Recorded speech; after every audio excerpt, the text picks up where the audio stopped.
आप इबरत का निशान बनाना चाहते थे, जो आप एग्जाम्पल बनाना चाहते थे कि बाकी लोग खौफजदा हो जाएंगे, तो देखिए वो तो एक ऐसा चमकता सितारा बन गया है कि उसके साथ तो लोग खड़े होकर अपने आप को खुशनसीब समझते हैं। जिसके ऊपर आप ये चार्ज लगा रहे हैं कि वो रियासती इदारों के खिलाफ उकसा रहा था लोगों को, वो रियासती इदारों के एहलकार तो उसके हाथ चूम रहे हैं कि वफ्द भी वहां पर जेल जराए तस्दीक कर रहे हैं कि वहां पर गया है और उसने अडयाला जेल का कोई हंगामी दौरा किया। ये नहीं बताया गया कि इमरान खान से मुलाकात की है, लेकिन ये कहा है कि अडयाला जेल का हंगामी दौरा किया है। IMF हो या कोई भी और बाहर बैठी ताकत, उनको पता है कि अवाम की जो ताकत है इस वक्त वो किधर खड़ी है। जैसे यहाँ पर बेवकूफ लोग हैं जो उनको इग्नोर करके और ये समझ रहे हैं कि जो हम दिखाना चाह रहे हैं कि ये वजीर आजम होगा आइंदा, ये आपकी जमात होगी, यूं हुकूमत बनेगी, 30 सीटें इसकी, ये सीटें उसकी, जो बंदर बांट लगाई हुई है, और ये समझ रहे हैं कि ये सब चीजें इसी तरह ये करके कामयाब भी हो जाएंगे। फैसल वावडा साहब जो इस्टेब्लिशमेंट के बड़े करीब समझे जाते हैं, वो खुद चीख चीख के बता रहे हैं कि अगर नवाज शरीफ बन भी गए वजीर आजम इस तरीके से, तो 12 महीने से ज्यादा, 16 महीने से ज्यादा उनकी हुकूमत नहीं चलेगी। अस्सलाम वालेकुम नाज़रीन, आप देख रहे हैं सियासत.टी के। आज हमारे साथ मौजूद है समीरा बादशाह। कुछ अहम चीजों के साथ आज डिस्कस करेंगे। समीरा, कैसी हैं आप? जी Fariyal, thank you so much. मैं अल्लाह का शुक्र खैरियत से। अच्छा, मेरा आपसे सवाल है, आज जो वीडियो क्लिप्स वायरल हो रहे हैं इमरान रियाज खान के, और जिस तरीके से उनकी कुछ वीडियो सामने आ रही है, उस पर क्या तबसरा करेंगी आप? उस पे जी क्या तबसरा करेंगे, सैल्यूट पेश करते हैं उनकी बहादुरी को और उनकी हिम्मत को। देखिए वो तो अपने ना करदा गुनाह की सजा भी भुगत के आ गए हैं, लेकिन स्टिल उनके ऊपर मुकदमात हैं जिसकी वजह से उन्हें अभी भी जमानतों के लिए हाई कोर्ट से रुजू करना पड़ रहा है और वो जा रहे हैं। बाकी बहुत सारे लोग उनकी खामोशी के ऊपर बड़े सवाल उठा रहे हैं कि जी वो अभी तक उस तरह से आके कोई स्टेटमेंट नहीं दे रहे, कोई बात नहीं कर रहे। वीडियो तो उनकी आती है लेकिन ज्यादातर उसमें या वो खामोश होते हैं या सिर्फ उनके कोई एक्सप्रेशन होते हैं। तो मैं समझती हूँ कि वो कहते हैं ना, silence is also an expression. तो वो वाली सूरत हाल है, अगर कोई समझे तो साफ पता चल रहा है, उनकी आंखें भी बोल रही हैं, उनका लहजा भी बोल रहा है। हाँ। और वो बंदा वहीं खड़ा है जहां वो खड़ा था। आज उनसे ये सवाल भी किया गया कि क्या आपका सॉफ्टवेयर अपडेट हो गया है, तो उन्होंने मुस्कुराते हुए उसके ऊपर सर हिलाते हुए जवाब दिया और कहा कि नहीं, मतलब नहीं बोला नहीं, लेकिन जो उनका नॉडिंग थी वो यही थी कि नो में थी। और उसके बाद आप फिर देखिए कि जिनको आप मुल्क दुश्मन कहते हैं और उनके ऊपर जो मुकदमा है उसके अंदर भी चार्ज यही लगाया गया है कि जी रियासती इदारों के खिलाफ वो लोगों को उकसा रहे थे, यानी वो मुल्क दुश्मनी कर रहे हैं या बगावत कर रहे हैं। तो आप देखिए ये किस तरह के बागी लोग हैं कि जो आते जाते कहीं पे लोगों को देखते हैं तो नारा एक ही लगाते हैं, यानी पाकिस्तान जिंदाबाद। तो आज भी जो अगर वो कुछ बोले हैं तो वो यही बोले हैं, पाकिस्तान जिंदाबाद। तो हम पता नहीं क्यों अपने ही मुहिब्बे वतन लोगों को गद्दार साबित करने पर तुले हुए हैं, उनको ना करदा गुनाहों की सजा देने पर तुले हुए हैं, उनको मुल्क दुश्मन साबित करने पर तुले हुए हैं। लेकिन असल में सच बात यही है कि वो हीरो हैं। और जो लोग हमेशा ये कहते हैं, हमें नजर आ रहे थे पिछले दिनों के शायद इमरान खान साहब इमरान रियाज के साथ जो कुछ हुआ उसको जस्टिफाई करने की कोई नाकाम कोशिश करते थे, तो उन लोगों के लिए आज ये मैसेज है कि वो बंदा हीरो है, वो बंदा वहीं पर खड़ा है जहां पे वो खड़ा था। और आप लोगों में तो इतने गट्स नहीं है, इतनी दलेरी नहीं है, इतना जमीर ही नहीं है आप लोगों का कि आप लोग हक और सच की बात कह सकें। कम से कम उसका जो भी मौकिफ था वो उसके ऊपर डटा रहा है, उसके ऊपर खड़ा रहा है और उसने अच्छा उसके लिए समीरा, बड़ी कुर्बानियां दी। आपको क्या लगता है, FIA क्यों वापस फिर से अरेस्ट करना चाह रही है इमरान रियाज खान को? देखिए ये तो उसी वक्त से मुकदमात बनाए गए थे जब 9 मई के बाद 11 मई को उन्हें गिरफ्तार किया गया था।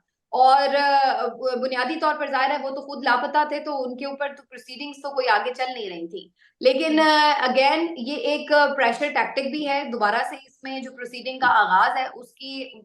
वैसे तो खैर ये हिफाजती जमानत थी, यानी कि कबल अज वक्त जमानत जो होती है, वो वाली जमानत के लिए अप्लाई किया था इस अंदेशे की खातिर कि अगर कहीं दोबारा उस केस को उसकी आड़ में गिरफ्तारी करने की कोशिश ना की जाए। लेकिन मेरा ख्याल है ये एक अच्छा अमल था, क्योंकि प्रेशर तो अभी भी है, तमाम सहाफियों पर है और उनके ऊपर तो जाहिर है। तो अब इस बात को बड़ा क्लोजली मॉनिटर किया जाएगा कि वो जब बिल्कुल सेहतयाब होते हैं तो उसके बाद वो अगर ज्वाइन करते हैं दोबारा अपनी सहाफती जिम्मेदारियां, तो वो फिर क्या बोलेंगे, उनका नैरेटिव क्या होगा और वो क्या अपने गुमशुदगी के बारे में क्या दास्तान सुनाएंगे। तो उसको मॉनिटर तो लोग कर रहे होंगे ना, तो उस मॉनिटर करने के लिए ये एक चेक भी है उनके ऊपर कि भाई फिर आगे भी कोई उनके खिलाफ कार्रवाई डालनी पड़े तो उसके लिए पेशबंदी एक तरीका हो।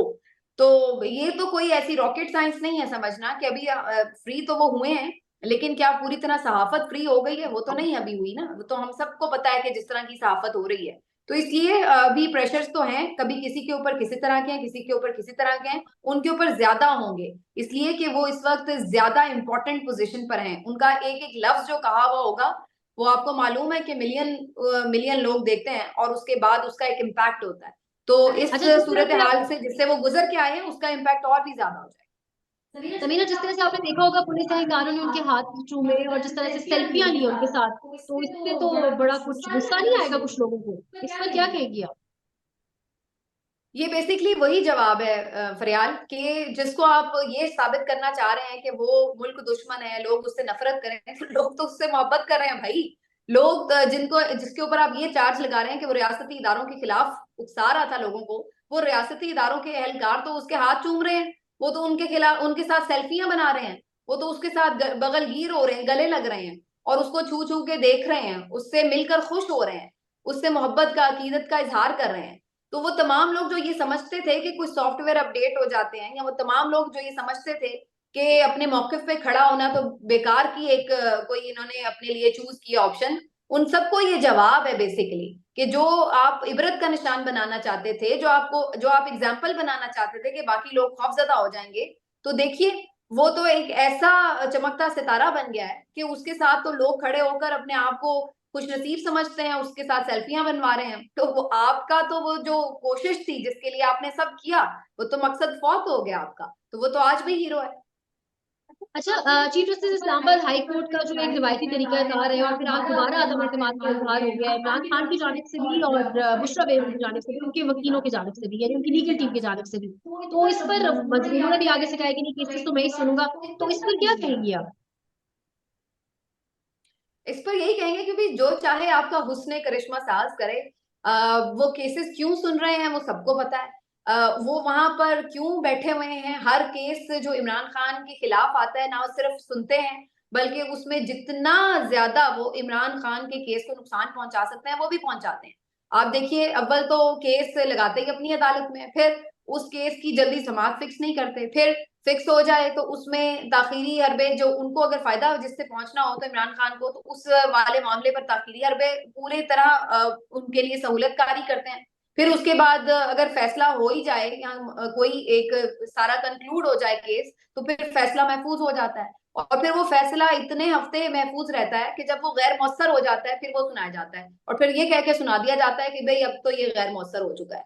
तो ये जो सारा एक साइकिल है, ये खुद चीख चीख कर बोल रहा है कि वो उनके केसेस क्यों सुन रहे हैं और वहां पर क्यों विराजमान है। तो वो तो भी अभी रहेंगे खास मकसद के लिए वहां पर बैठे हुए हैं, तो ये तो आप बेशक एतराज करते रहे, मीडिया चीखता रहे, लेकिन वो तो अभी इससे अलग नहीं होंगे जब तक कि उनका टास्क जो है वो पूरा नहीं हो जाता।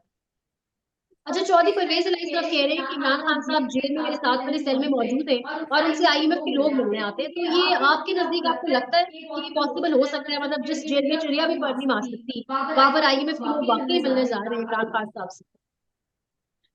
देखिए, इसमें पॉसिबिलिटी इसलिए भी हो सकती है कि अभी रिसेंटली भी मैं एक कोर्ट रिपोर्टर ही की रिपोर्ट देख रही थी, जिसमें उन्होंने ये जेल जराये के हवाले से तस्दीक की है कि वाकई वहां पे कोई अमरीकी वफ्द भी गया इवन।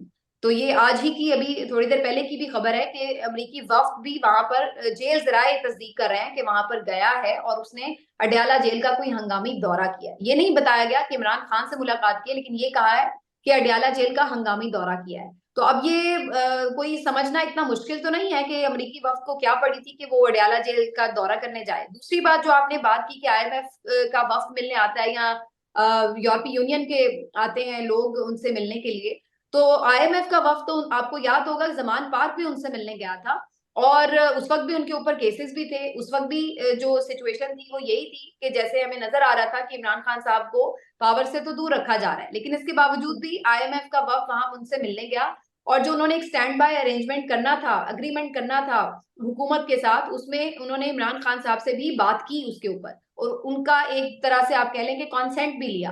तो ये उस वक्त भी समझने की बात थी कि आईएमएफ हो या कोई भी और बाहर बैठी ताकत, उनको पता है कि अवाम की जो ताकत है इस वक्त वो किधर खड़ी है। तो इसलिए वो इतने बेवकूफ नहीं है कि अवाम के एक पॉपुलर लीडर को और अवाम की एक बड़ी सियासी जमात को वो इग्नोर कर दें और वो यही समझें कि जैसे यहाँ पर बेवकूफ लोग हैं जो उनको इग्नोर करके और ये समझ रहे हैं कि जो हम दिखाना चाह रहे हैं कि ये वजीर आजम होगा आइंदा, ये आपकी जमात होगी, यूं हुकूमत बनेगी, 30 सीटें इसकी, ये सीटें उसकी, जो बंदर बांट लगाई हुई है, और ये समझ रहे हैं कि ये सब चीजें इसी तरह ये करके कामयाब भी हो जाएंगे। तो बाहर बैठे लोगों को पता है कि अवाम का मूड क्या है और वो कहाँ पे खड़े हैं। तो इसलिए वो इनकी तरह बेवकूफ नहीं है कि वो उस बड़ी ताकत को जो है वो इग्नोर कर दें या माइनस समझ लें और उसके बाद वो जो है अपना इनसे ही राब्ता कार बढ़ाते रहे। तो मेरा जहां तक जाती ख्याल है कि इमरान खान साहब एक हकीकत हैं और पीटीआई भी एक रेलेवेंट सियासी जमात है, सबसे मजबूत इस वक्त भी। और इस वजह से आईएमएफ है जो जो भी कोई पैसे लगा रहा है, जैसे चाहे सरमायाकार है चाहे आईएमएफ है जिसने लोन दिया है, तो उनको इस बात का फिक्र है कि आइंदा आने वाली हुकूमत जो भी होगी वो उनके लिए जो उनके साथ एग्रीमेंट है उसको कैसे फॉलो करेगी। इसको मैं बिल्कुल इसलिए परवेज लाई साहब की बात को बिल्कुल निगेट नहीं करूंगी कि ऐसा हो नहीं सकता, ऐसे पॉसिबिलिटी है भी, लेकिन अगेन ऐसा भी हो सकता है कि ना भी हो, लेकिन मुझे लगता है कि ऐसा हो सकता है। अच्छा, अच्छा, ये जो ऑप्टिक्स की हद तक तो अगर देखा जाए तो इमरान खान साहब को इन तमाम दौरों का फायदा होगा, लेकिन जिस तरीके से इमरान खान साहब के ऊपर केसेस बनाए गए हैं और जो साइबर केस की प्रोसीडिंग भी चल रही है, तो ये जो आईएमएफ के लोगों की मुलाकातें, वक्त की मुलाकातें, इससे इमरान खान साहब को आपको लगता है कुछ फायदा उनके केसेस की हद तक भी होगा? केसेस की हद तक मेरा नहीं ख्याल है कि कोई फायदा होगा, क्योंकि बराह रास्त तो वो लोग इस तरह से इंटरवीन नहीं कर रहे हैं। ये जरूर हम सुनने को देखते हैं कि जनाब कुछ इंटरनेशनल इस्टेब्लिशमेंट हो या दोस्त ममालिक हो, वो कोई ना कोई अपने सफीरों के जरिए कोई पैगाम पहुंचाते हैं। जैसे ही आपने पिछले दिनों देखा होगा कि जो चीनी कौंसल जनरल है उन्होंने भी ये बात की कि जो है हमें नवाज शरीफ वापस भी आए हैं तो ये अंदरूनी मामला है और सबको इलेक्शन लड़ने की इजाजत होनी चाहिए, fair and free and fair election होना चाहिए। इसी तरह से जो और मुख्तलिफ ममालिक के सफीर हैं वो ये आपको कहते हुए नजर आते हैं कि आपके मुल्क में स्टेबिलिटी आनी चाहिए और फ्री एंड फेयर इलेक्शन होना चाहिए। तो बिटवीन द लाइंस वो ये मैसेज देते हैं कि आप अगर एक जमात को कॉर्नर करके कोई ऐसी एक इलेक्शन जो है वो ढोंग रचा रहे हैं इलेक्शन का, तो उसका कोई फायदा नहीं होगा, मुल्क को स्टेबिलिटी नहीं आएगी। तो इसलिए ये तो हमें अंदाजा है कि जो एक इंटरनेशनली लोगों के थ्रू एक मैसेज तो दिए जा रहे हैं कि भाई आप इस चीज को देखें, मामलात को कि किस तरफ आपके मामलात जा रहे हैं। तो लेकिन मैं नहीं समझती कि इसको कोई बराह रास्त आप ये समझें कि इससे कोई केसेस को फायदा होगा, क्योंकि यहाँ पर जो डोरे हैं वो कोई और ही हाथों में है। अच्छा मियां, जो मौलाना फजल रहमान है उनकी तरफ से स्टेटमेंट आया है कि चाइना और सऊदी अरेबिया जो है वो इमरान खान को वापस दौर इक़्तिदार में नहीं देखना चाहते, यानी हुकूमत में नहीं देखना चाहते। ये स्टेटमेंट जो है बड़ा एक मुझे तो लगता है कि इररिस्पॉन्सिबल किस्म का स्टेटमेंट है, और मेरा ख्याल है कि अगर चाइना या सऊदी सफीर इस पर वजाहत कर दें या अपना एक स्टेटमेंट जारी करें तो अच्छा होगा। क्योंकि देखिए एक तो इस स्टेटमेंट से ये पता चल रहा है कि वो लोग पाकिस्तान के अंदरूनी मामलात में मुदाखलत कर रहे हैं, और भाई वो कैसे ये डिसाइड कर सकते हैं कि पाकिस्तान में कौन आए इक्तदार में कौन ना आए। तो ये तो एक बहुत अजीब और गरीब किस्म का इल्जाम लगा दिया मौलाना साहब ने उन ममालिक के ऊपर कि आप ये कह रहे हैं बेसिकली कि उन ममालिक को पाकिस्तान के अवाम या इलेक्शन के पूरे प्रोसेस के ऊपर कोई इंटरेस्ट नहीं है और वो सिर्फ ये देख रहे हैं कि जी हमें यह बंदा सूट नहीं करता तो इसको नहीं आने देना।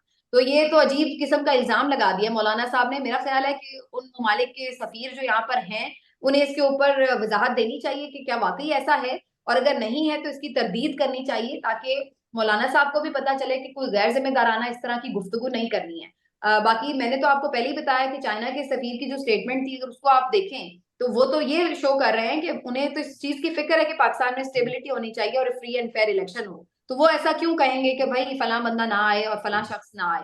तो इसलिए इसमें मुझे तो कोई ऐसा वजन नहीं नजर आता।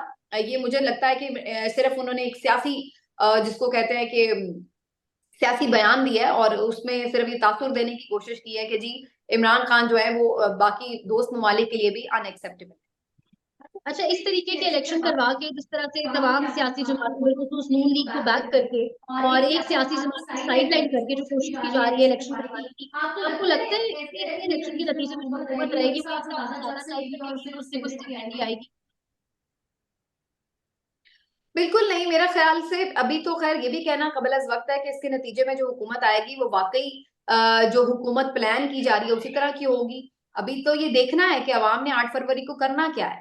देखिए ये तो हम वो बात कर रहे हैं ना कि जो इन लोगों का एक प्लान है कि जी इस तरह की एक हुकूमत आ जाए जिसमें नून एक मेजर लीड ले ले और उसके साथ साथ बाकी लोगों को उनके साथ अटैच करके एक हुकूमत बनवा दी जाए। ये तो है एक हमें मुक्तदरा का प्लान नजर आता है। और हमें वो उनके तर्जुमान सहाफियों के बदौलत अब जाहिर डिस्कस भी करते हुए लोग नजर आ रहे होते हैं। लेकिन 8 फरवरी को भी तो कुछ होना है ना, अवाम ने भी तो बाहर निकलना है। तो क्या अवाम कुछ टेबल टर्न करने वाली पोजीशन में है? ये बहुत एक इम्पोर्टेंट है उससे पहले मामला कि क्या अवाम इतनी बड़ी तादाद में निकल आएंगे और आकर अपनी राय का इजहार करके अपना फैसला सुनाएंगे, या जो ऑलरेडी फैसला हुआ है उसको कबूल करने की तरफ जाएंगे। तो ये उसी दिन डिसाइड होगा। हाँ, अगर मैं इसको एक अज्यूम कर लूं कि अवाम उस दिन इतनी बड़ी तादाद में नहीं निकलती, मायूस हो जाती है और जो प्लान है एज पर प्लान ही सीटें सीटें जो है वो बांट दी जाती हैं और उसके बाद एक हुकूमत आती है, तो फिर उसके बाद आपके सवाल का जवाब आगे देना बनता है कि फिर क्या वो स्टे कर पाएगी या उस तरह। बहुत लंबी बात है कि बहुत दूर तक सोचना पड़ता है, लेकिन बाहिर ऐसा लगता नहीं है कि वो देर तक चल पाएगी। उसकी वजह ये है कि जाहिर सी बात है, आप देखेंगे कि एक मेजोरिटी पार्टी को जब आप बाहर रखा आपने, तो ये पिछले 16 महीने भी आपने हुकूमत करने की कोशिश की, तो क्या वो एक स्टेबल हुकूमत थी? उसमें भी हमने यही देखा था ना, सिर्फ पीटीआई आउट थी, बाकी तमाम जमातों की आपने हुकूमत बना दी। तो आप यही अगर फॉर्मूला आगे लेके चलना चाहते हैं, तो वो फॉर्मूला तो पिछले 16 महीने में कामयाब नहीं हुआ, तो अगले 5 साल में कैसे कामयाब हो जाएगा? फैसल वावडा साहब जो एस्टेब्लिशमेंट के बड़े करीब समझे जाते हैं, वो खुद चीख चीख के बता रहे हैं कि अगर नवाज शरीफ बन भी गए वजीर आजम इस तरीके से, तो 12 महीने से ज्यादा, 16 महीने से ज्यादा उनकी हुकूमत नहीं चलेगी।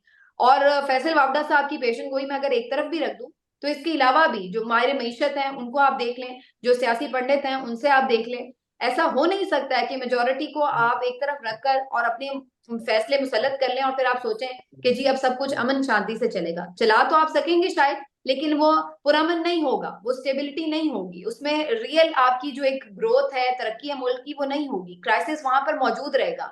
वो तहरीके इंसाफ जिसने 2013 के इलेक्शन में 4 हलके खुलवाने के लिए पूरे मुल्क में आपको नाच नचवा दिए थे, इतने एहतजाज किए थे, आपके ख्याल से आप पूरा इलेक्शन चोरी कर लेंगे तो क्या वो लोग चुप करके आराम से बैठ जाएंगे? मेरा नहीं ख्याल है कि इस तरह की कोई स्टेबल हुकूमत आ सकती है इस तरह की कोई बड़ी धांधली के नतीजे में, जब तक कि आपके लोग कन्विंस नहीं होंगे उस इलेक्शन पर। उसके अलावा इसका कोई ऑप्शन नहीं है, कोई हल नहीं। आखिरी सवाल मेरा आपसे, इलेक्शन विद इमरान खान और विदाउट इमरान खान? अभी तो मुझे लगता है कि विदाउट इमरान खान है, लेकिन मुझे लगता है पीटीआई होगी, बैट होगा।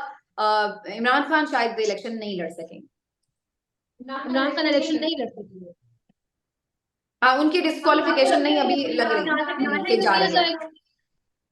जी नायली भी उनकी यानी कंफर्म है, आपको ये लगता है? जी जी, अभी तो आप देखेंगे कि अभी तो उन्हें और केसेस में भी ये सजा सुनवाएंगे, तो जब जाहिर है सजा हो जाएगी तो फिर तो मजीद नाअहली होगी। तो ये यानी मुझे नहीं लगता है कि अभी उनको इस इलेक्शन में किसी भी तरह पार्टिसिपेट करने दिया जाएगा। अच्छा समीरा, एक आखिरी चीज पर आपका कमेंट लिए चलूं कि बीइंग अ फीमेल, जिस तरीके से नवाज शरीफ साहब के जो रिमार्क्स सामने आए और जिस तरह से नवाज शरीफ साहब ने कमेंट्स पास किए औरतों के ऊपर जो पॉलिटिकल एक्टिविटीज में पार्टिसिपेट करती है, पाकिस्तान तरीके से आपकी खवातीन, उस पर क्या कहेंगी आप? बहुत ही अफसोसनाक बात है। इसमें मैं सिर्फ 2-3 चीजें कहूंगी फरियाल। पहली बात तो ये कि मुझे लगता है कि नवाज शरीफ साहब जो हैं अब उनके पास कहने के लिए कुछ नहीं है।